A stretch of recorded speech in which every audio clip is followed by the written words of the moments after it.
It's time for PetSylvania with Dr. Bob Esplin. Dr. Bob guides you through the latest veterinary techniques and procedures to keep your pets in the best of health. PetSylvania is brought to you by Elanco, maker of Trifexis and Comfortis. With your ears up and tails wagging, here is Dr. Bob.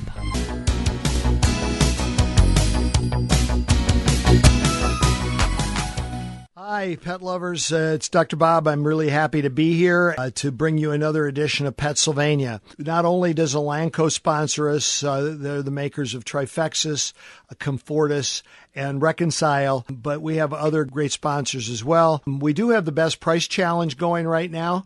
We want you to see if you can find another practice that has better prices on Trifexis than we do, because we think that that's a product that should be priced very competitively and should be available to you so that you can protect your pet against heartworm, internal parasites, and fleas with a once-a-month pill. Sylvania Vet is, of course, my office. We're happy to sponsor this and bring PetSylvania to the public. Just a couple of little things that are really different about us that most area practices, if they're open on Saturday, close at noon. We're open for regular appointments with 2 doctors on staff until 5 o'clock on Saturday. That means that you aren't paying emergency fees or even any extra fees there for you. So, again, it's another reason to think about Sylvania Vet. We have a doctor on call on Sundays, and we are providing emergency service not only on Sundays, but 24/7. We answer our own phones 24/7. We are a pet care destination. That means that not only do we provide medical, surgical care of pets from wellness through advanced surgery and that kind of care, but we have boarding, we have grooming, we have daycare, we have obedience classes, physical rehabilitation with our underwater treadmill, therapeutic laser, surgical laser. It goes on, the things that we have.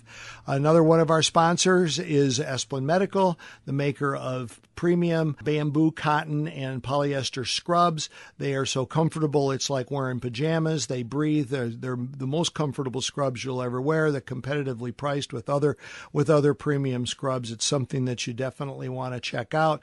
www.esplinmedical.com. We also have a display of those and them for sale at the Sylvania Vet office at 4801 Holland, Sylvania. Finally, Hills is a sponsor, and they're makers of Science Diet and the prescription diet lines of food. They are one of the top pet food manufacturers. Their formulas are based on scientific research.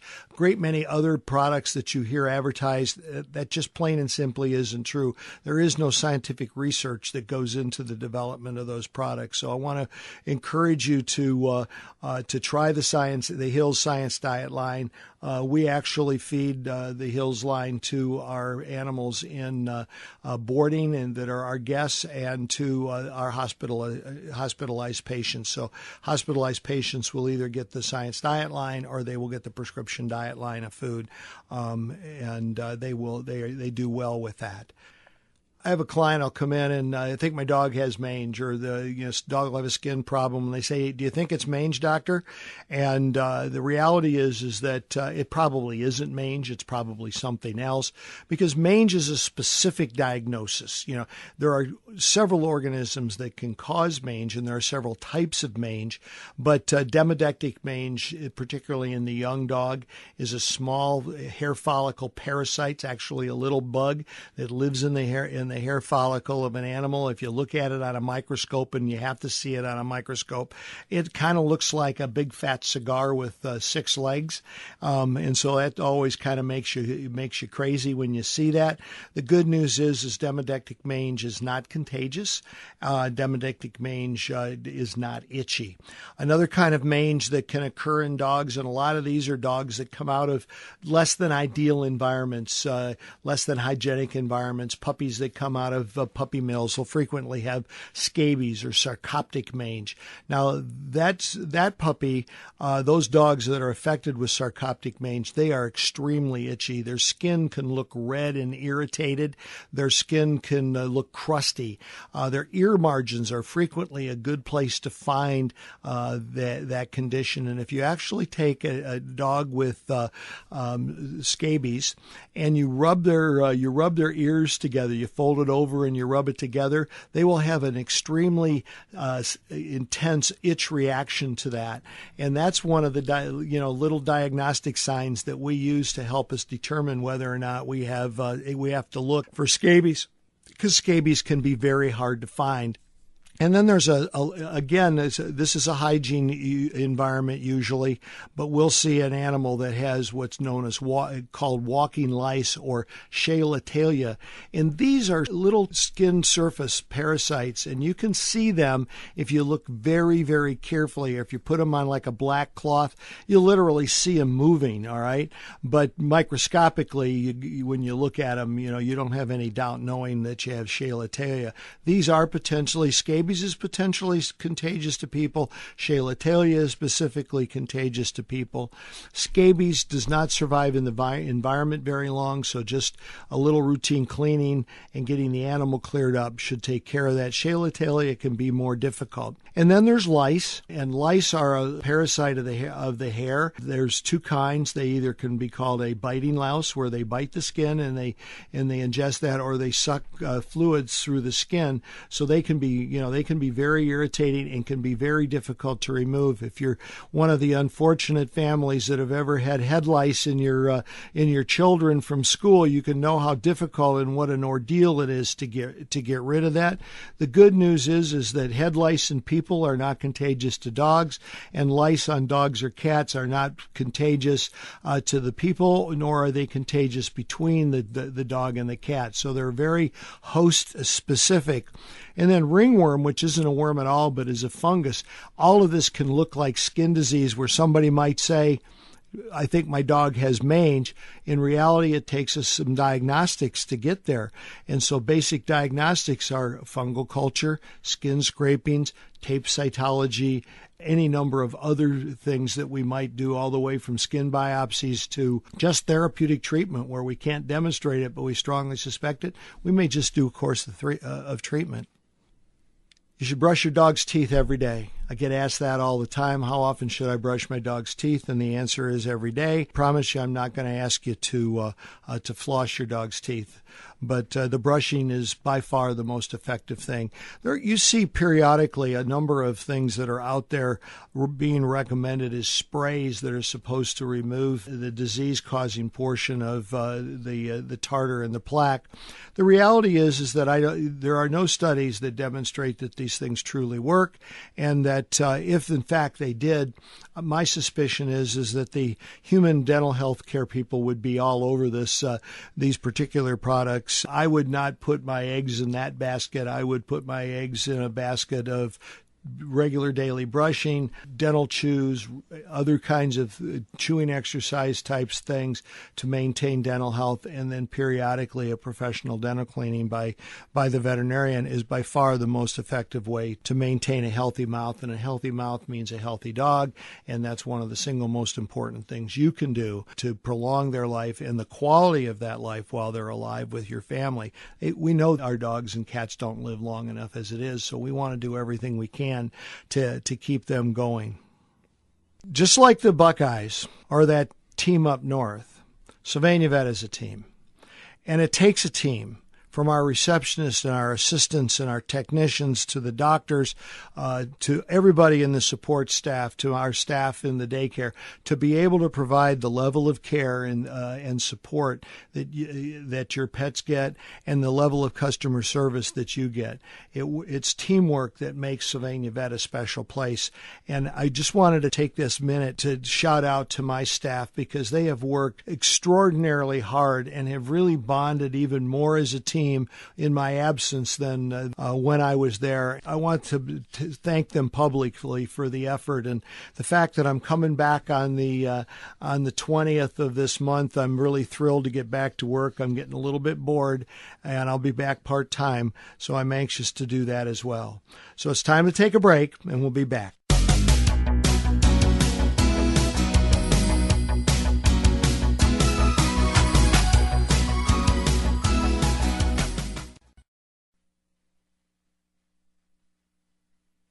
A veterinary practice that is cat friendly is how cat owner you should choose a vet. It's probably more important for a cat for you to select a practice that is cat friendly and not just the local practice than it is for a dog.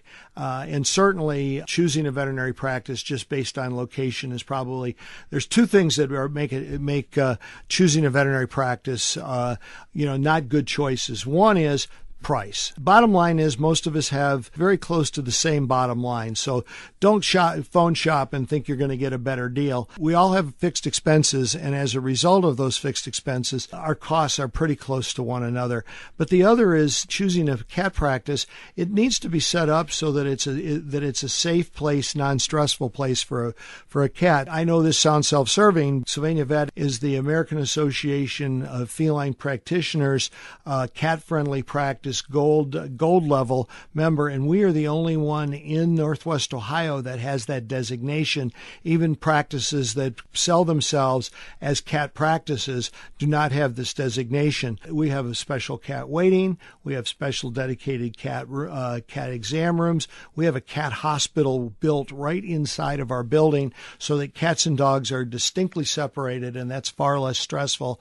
And these studies show that cats do better, heal better, get well better, faster if they're in a cat-friendly environment. We have lots of recommendations as far as handling and transporting, and so we encourage you to give us a call and ask us to send you one of the handouts on proper handling and transport of your cat. So now you'll feel more comfortable about bringing your cat in for that annual physical exam and wellness exam and necessary vaccines, because I can't emphasize how critical that is, that we see every cat at least once a year. TV advertising for Frontline Plus, you'll see that, but also see advertising for knockoffs. And I wish I could remember all the names. I should have written them down, but Pet Armor is one of the ones that jumps out at me, and they make claims about them being identical to Frontline Plus. The reality is that's just not true. They have the same active ingredient, and that's where the similarity ends. Frontline Plus has 9 inactive ingredients, and when you say, well, they're inactive, what difference can it make? The inactive ingredients have an effect on the product. It enables the Frontline Plus to be disseminated across the entire animal's body within about a 24-hour period. It enables it to be absorbed into the oil gland of the hair follicle so that it's protected against rain and washing, where a lot of the other topicals sit on the surface of the skin and then get washed off or get broken down by light and air, things that render it less effective. I would tell you that I think that even though the price may be cheaper and they claim half the price, I don't know whose price they're comparing that to. I don't know that that's necessarily true. I would certainly stay with Frontline Plus if you're going to use a topical for flea and tick control, if that's still your desire, and I would use that. We do not recommend that you use Frontline Plus and Trifexis together. It's really just not necessary, but if it's a severe tick problem, you can certainly use Frontline Plus. It's just you're spending extra money. It's not an interactive thing. It's not a medical problem. It's just our being diligent to what you're spending keeps us from recommending that you use those two things together unless it's absolutely necessary. TV advertising and internet blogs and conversations at cocktail parties and talking to your friend that you run into at the pet store or in the pet food aisle at the grocery store raise a number of issues concerning pet foods. And we've talked about this, but pet food discussions are among the most important that we have, because good quality nutrition certainly is beneficial. Years ago, there was concern about the use of synthetic antioxidants in foods. Every food has to have an antioxidant in it, because if they don't, the fats in there will spoil.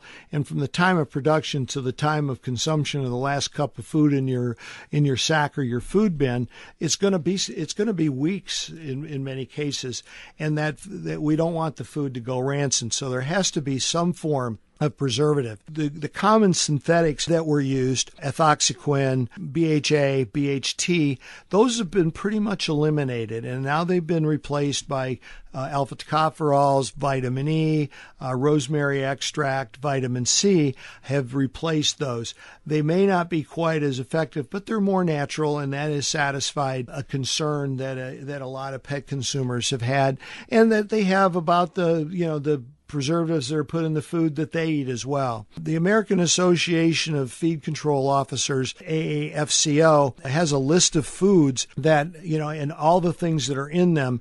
And one of the keys to that is when you see byproducts, and it scares people to think, what are in those byproducts? I mean, people will tell you, if you read long enough on the internet, you'll see that people will tell you that when it's byproducts, it means that there's dog meat and cat meat and horse meat and any number of other things. Well, there are literally rules as to what can go in a chicken byproduct, all right, or what can go in a beef byproduct, and these are all nutritional protein sources that are not used for the meat when it's processed for human consumption. You'll get some organ meat, some chicken, some liver, and some kidneys. You'll get muscles from the intestine and the stomach and the tongue and any number of other sources, all of which are healthy, do not cause a problem. So what you can do is go on today'sveterinarypractice.com, parentheses, resources, parentheses, and you can see the AVCO list of the ingredients that make up byproducts and any number of other things. There are packaging terms that manufacturers will use, and they are packaging terms, not necessarily nutritional terms. It's important for you to understand that. Human grade pet food, the ingredients are human grade. There's no legal definition of what that means, all right? And from a practical perspective, we know what it costs us to buy a pound of chicken, or what it costs us to buy a pound of ground meat or ground steak or what have you. And as a result, in all probability, they're not using the same products that we're buying at the meat counter at Kroger's or Meijer's, because the pet food would not be affordable. Another term that is used is the foods are organic. Organic, of course, is a producing and processing and growing foods. And in order to be considered organic, there has to be an organic label. And if that organic label is not on the bag, then it's not there. And then holistic. Holistic has nothing to do with how an ingredient is made or processed. There is no legal definition, and it is strictly a marketing term designed to appeal to people that are looking for that particular area, that they're into holistic medicine themselves, and they want to carry that over to their dog. We have a great handout that you can stop in and pick up. It's called the Diet Guide, and it goes through a lot of this and then more information for you. And if you'd like to get that so that you can be better educated, just come in, ask for Diet Guide. We'd be happy to make a copy of it for you. We don't have a date established yet, but we are going to have a seminar late in June. It's going to revolve around how do you read a pet food label? That's going to be one topic. And then there are going to be we're going to discuss 6 myths about pet food as well. The people from Hills are going to be in, and they're going to talk with you about how to read the pet food label and how to read the bag. And then I'm going to spend some time, and I'll have handouts for you to talk about the 6 myths and some of the stuff that's in the Diet Guide. We're going to incorporate that information as well. So I think call 419-885-4421 and sign up, and we should be good. It's time for a break, and we'll be back.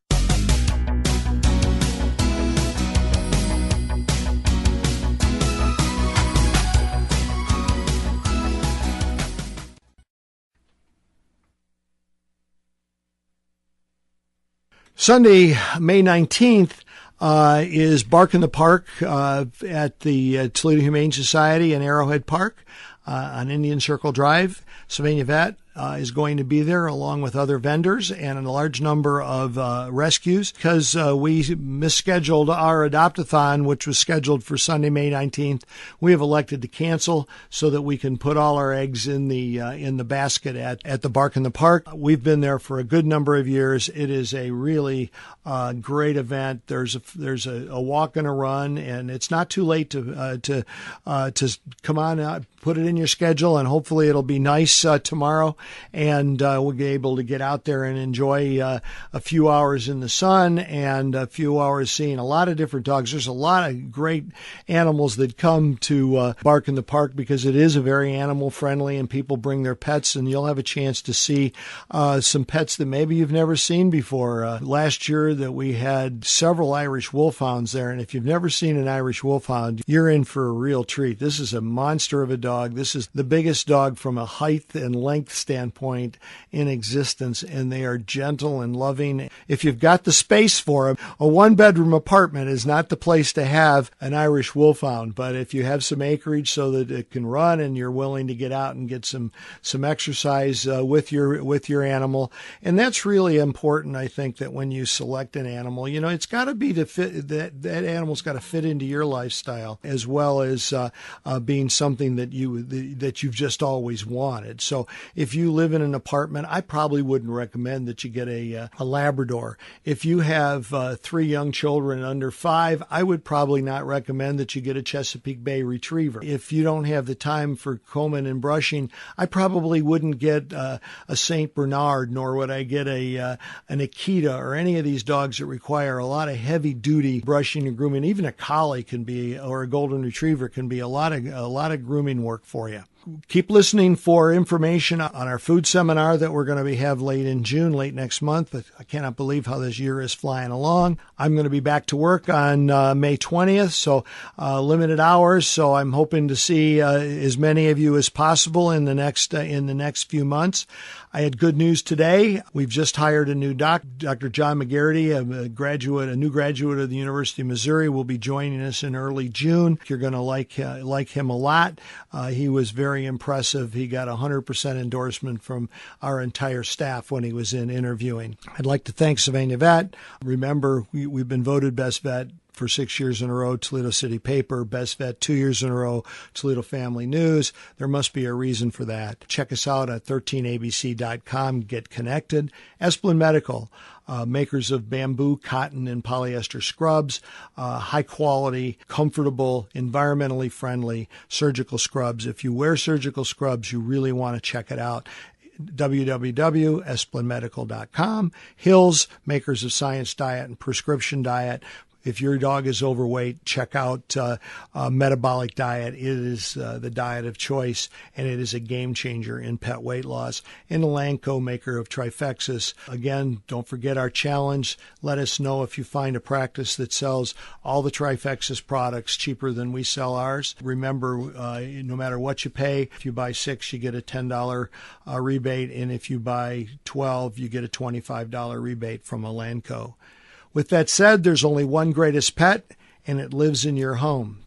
You have been listening to PetSylvania with Dr. Bob Esplin on WSYLradio.com. PetSylvania is brought to you by Elanco, maker of Trifexis and Comfortis. Tune in every Saturday at 10 a.m. as Dr. Bob explains the latest in veterinary care and answers your questions. You can email your pet questions to requests@WSYLradio.com, and Dr. Bob will answer them on a future show.